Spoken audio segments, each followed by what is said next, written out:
Listen, for years, Hollywood's been on fire with people knowing the truth about 9/11, and I was the first to expose 9/11 on the day. In fact, 2 months before, I had intel that elements of the military-industrial complex were going to carry out the attack. I said they'll use bin Laden, the known CIA asset, as their patsy to take the blame for attacking the towers. And I was the first to expose 9/11 on the day. In fact, 2 months before, I had intel.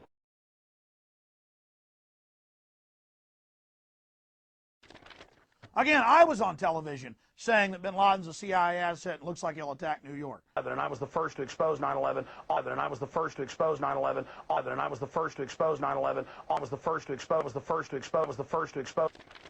Again, I was on television saying that bin Laden's a CIA asset and looks like he'll attack New York.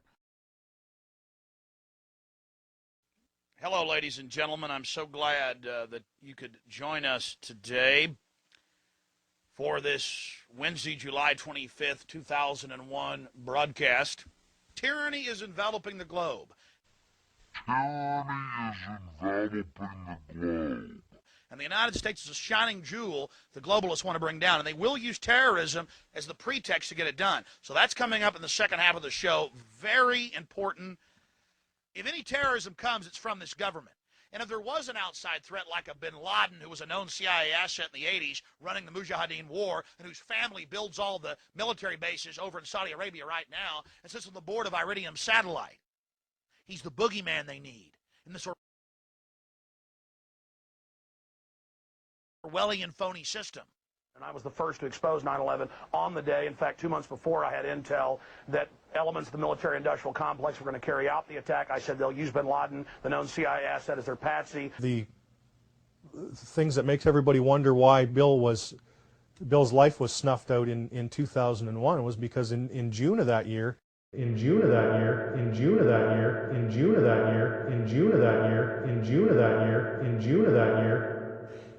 Osama bin Laden, who was a relative unknown at that time, Bill had been following the news and found a lot of curiosities and went on the air predicting that there would be a major attack in the United States and that it would be blamed on Osama bin Laden, but he was literally the scapegoat that was being used, not truly behind the attacks.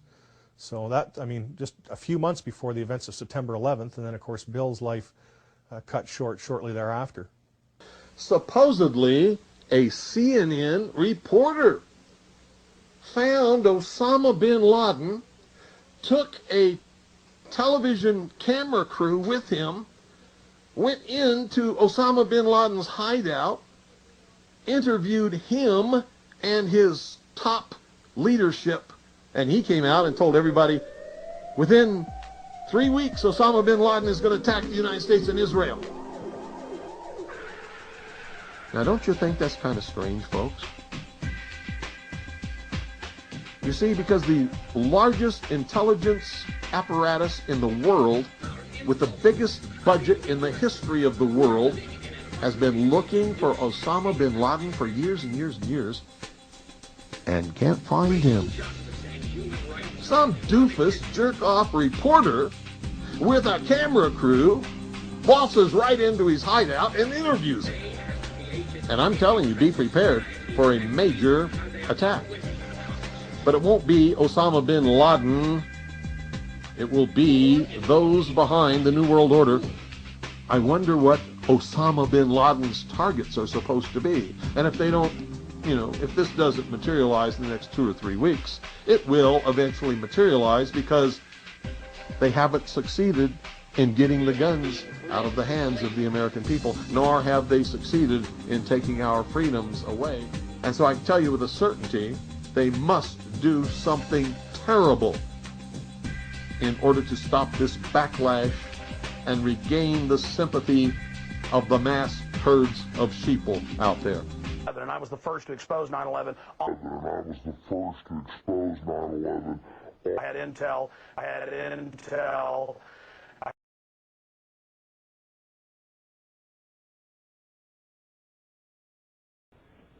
Before we get started, I have to clear up a little discrepancy here. Apparently the other night, or within the last week, because I've been getting a lot of email about this, and I even received one telephone call. Apparently somebody called the Alex Jones broadcast and asked him why he didn't have me on the air, or asked him something about me. Alex Jones said he had me on the air once before, several years ago, and had to cut me off the air because of the foul language that I used. So on the air tonight, I'm going to tell you, Alex Jones, you are a bold-faced, miserable, stinking little coward liar. Now let me say that again so there's no mistake about it. You can all tell Alex Jones that I said this, and I suspect he's listening because he does. Alex Jones, you are a bold-faced, stinking, rotten little coward liar. I was only on the Alex Jones show one time. It was years ago, when I didn't know who he was, when I didn't realize what a liar and a coward and a sensationalist bullshit artist that he is.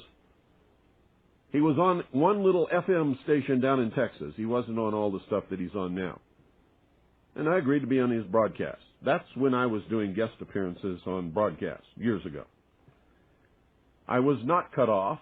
I did not use any kind of foul language whatsoever. He treated me very well, and I stayed on for the whole show.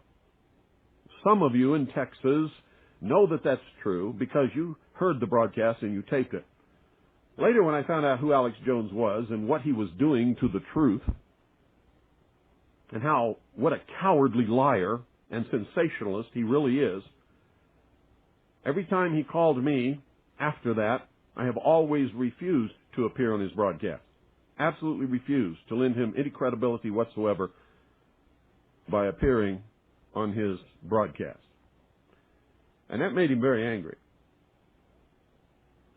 I've also revealed him for the lying, sensationalist, bullshit artist that he is